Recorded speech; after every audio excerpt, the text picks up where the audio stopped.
नमस्कार साथीहरू, स्वागत छ तपाईहरुलाई मेरो युट्युब च्यानलमा। आज चाहिँ हामी बनाउन जाँदैछौँ हनी चिकन। तपाईहरुले यसलाई घरमा इजिली बनाउन सक्नुहुनेछ।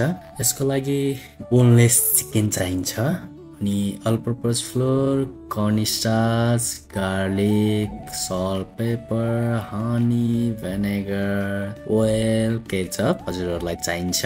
अब हामीले चिकनमा all purpose flour, cornstarch, salt, pepper, garlic अनि वाटर राखेर म्यारिनेट गर्छौं। तपाईहरुले यसमा एग राखेर पनि म्यारिनेट गर्न सक्नुहुन्छ, तर मैले वाटर युज गर्छु। र अर्को ब्याटरमा डिप गरेर फ्राई पनि गर्न सकिन्छ चिकनलाई, तर मैले त्यो नगरेर मैले यसमै सबै मिक्स गरेर म्यारिनेट गर्छु। र म्यारिनेट गरिसकेपछि 15 मिनेट जति हामीले यसलाई रेस्टमा राख्नुपर्छ। यदि तपाईहरुसँग त्यति धेरै समय छैन भने यसलाई म्यारिनेट गरिसकेपछि फ्राई पनि गर्न सक्नुहुन्छ। मैले म्यारिनेट पनि गरिसके। अब मैले यसलाई 15 मिनेट रेस्टको लागि छोड्दिन्छु। अब मैले प्यानमा तेल राखे चिकन फ्राई गर्नको लागि, अनि हाम्रो ओइलको टेम्परेचर 170 डिग्री सेल्सियस हुनुपर्छ हामीले चिकन फ्राई गर्नको लागि।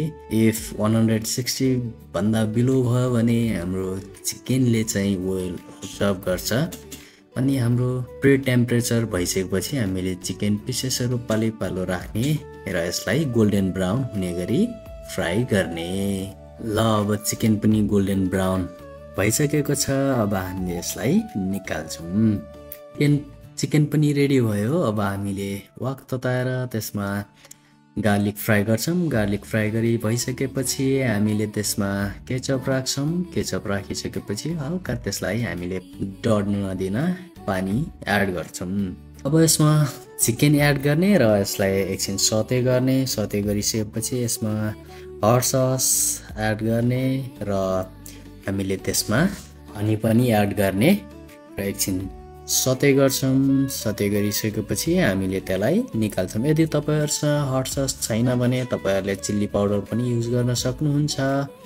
है त, हाम्रो हनी चिकन रेडी भयो।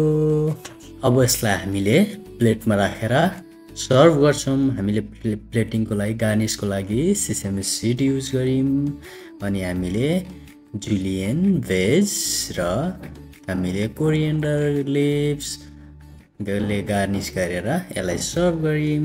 तपाईहरु पनि घरमा यस्तै मिठो बनाएर खान सक्नुहुन्छ र फ्यामिलीलाई खुवाउन सक्नुहुन्छ। यस्तै भिडियोको लागि हामीलाई सब्स्क्राइब गर्नु होला। धन्यवाद।